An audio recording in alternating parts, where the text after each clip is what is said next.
আমি শ্রমণ আন্দোলনের উদ্ভাবকের কথা বলছি। খ্রিস্টপূর্ব ৫ম শতাব্দীতে এই আন্দোলন আবির্ভূত হয়েছিল, যা আধ্যাত্মিক সাধনার উপর জোর দিয়েছিল। ঈশ্বরের অস্তিত্বকে অস্বীকার করে এবং বৈদিক বিশ্বাসকে চ্যালেঞ্জ করেছিল। তপস্বী, অহিংসা এবং আত্মশৃঙ্খলার উপর শ্রমণদের জোর ভারতীয় সংস্কৃতির বিভিন্ন দিককে প্রভাবিত করেছিল। এই আন্দোলনের প্রভাবে শিল্প, স্থাপত্য এবং সাহিত্যের নতুন রূপের বিবর্তন ঘটেছিল। বৌদ্ধ শিল্পে অবদান একটি অমূল্য সম্পদ। সাঁচি, অমরাবতী, গান্ধার ভাস্কর্য এই শিল্পের মাধ্যমে বুদ্ধের জীবন ও শিক্ষা চিত্রিত হয়েছিল। শ্রমণ আন্দোলনের শিল্পীরা মৌর্য যুগের ভাস্কর্য তৈরি করেছিলেন, যেখানে অশোকের সিংহ রাজধানী এবং পেইন্টিং তপস্বী ব্যক্তিত্ব এবং পৌরাণিক দৃশ্যগুলি চিত্রিত হতো। প্রাকৃতিক উপকরণ, ন্যূনতম অলঙ্করণ এবং কার্যকরী সরলতা এই বৈশিষ্ট্য শ্রমণ শিল্পের মূল গুণ।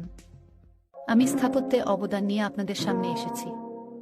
সাঁচির মহান স্তূপ বুদ্ধের ধ্বংসাবশেষ রাখার জন্য নির্মিত। অজন্তা এবং ইলোরার বিখ্যাত পাথর কাটা মন্দির, গুহামন্দির, বিহার বা মঠ এই স্থাপনাগুলি সন্ন্যাসীদের জন্য নির্মিত। চৈত্য, প্রার্থনার স্থান, যা ভারতীয় স্থাপত্যে অবদান করেছিল। এই স্থাপত্যের মাধ্যমে আমরা আমাদের ঐতিহাসিক সমৃদ্ধি ও ধর্মীয় সাংস্কৃতিক পরম্পরাকে সংরক্ষণ করছি। সাহিত্যে অবদান নিয়ে কথা বলতে গেলে বৌদ্ধ ধর্মের মহাযান সূত্র, নাগার্জুনের কাজ, জাতক কাহিনী, পালি ক্যানন, আগাম এইসব বিষয় আমাদের ধারাবাহিক জ্ঞান বাড়াতে সাহায্য করে।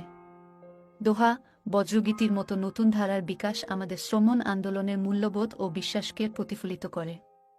এই সমস্ত উপন্যাসিক উপাখ্যান এবং ধারাবাহিক গল্প আজও আমাদের সমাজে প্রভাব ফেলে থাকে। সাহিত্যের প্রভাব ও মানবিকতা সম্পর্কে আরও জানতে আমরা এই ধারাবাহিক পথে অবদান রাখতে পারি। আমি মনে করি বুদ্ধ ও বৌদ্ধ প্রতীকের চিত্রায়ন, স্তূপ ও মঠ নির্মাণ এবং পবিত্র গ্রন্থ ও গল্পের সৃষ্টি ভারতীয় সংস্কৃতির বিকাশে অবদান রেখেছে। আধ্যাত্মিক সাধনা, সরলতা এবং অহিংসার উপর আন্দোলনের জোর শিল্প, স্থাপত্য এবং সাহিত্যের বিকাশকে প্রভাবিত করেছিল।